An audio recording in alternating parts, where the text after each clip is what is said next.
सर्व नागरिकांना कळवण्यात येते की सर एक मिनिट नायलॉन मांजा वापरण्यास कायद्याने बंदी आहे.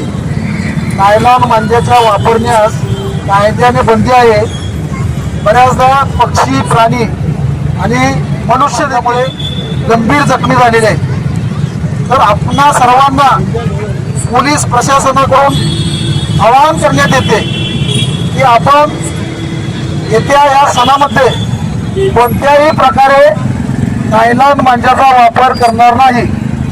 नायलॉन मांजा वापरल्यास 6 महिन्यापर्यंत कैदेची शिक्षा आहे.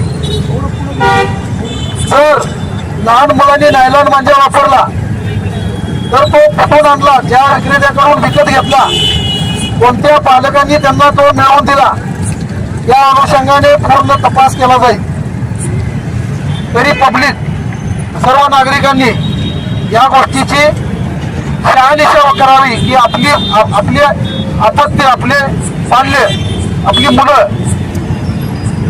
जे पतंग उडवत आहेत त्यांनी साधा धागा वापरावा. नायलॉन मांजाचा वापर करू नये. वापरल्यास त्यांच्यावरती कायदेशीर कारवाई करण्यात येईल याची सर्व नागरिकांनी नोंद घ्या. सर्व नागरिकांना कळवण्यात येते की नायलॉन मांजाचा वापर करू नये. नायलॉन मांजाचा वापर केल्यास कायदेशीर कारवाई करण्यात येईल. पोलिसांकडून कायदेशीर कारवाई करण्यात येईल. 6 महिन्यापर्यंतची शिक्षा आहे.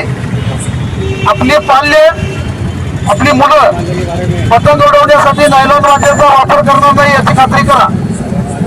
नायलॉन मांजा विक्री करण्यास, वापरण्यास कायद्याने बंधन आहे. बंदी असलेला मांजा वापरल्यास पोलीस कारवाई होऊ शकते. त्यामुळे आपण सर्व नागरिकांनी या गोष्टीची नोंद घ्यावी. नायलॉन मांजामुळे पक्षी, प्राणी आणि मनुष्य गंभीररित्या जखमी झालेले आहेत. खूप साऱ्या अशा घटना घडलेल्या आहेत. आपण पेपर, तसंच दूरदर्शन याद्वारे पाहत असाल.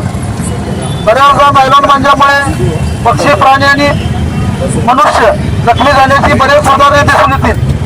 छत्रपती संभाजीनगर शहरामध्ये देखील नायलॉन मांजामुळे बरेच नागरिक जखमी झालेले आहेत, लहान मुले जखमी झालेले आहेत.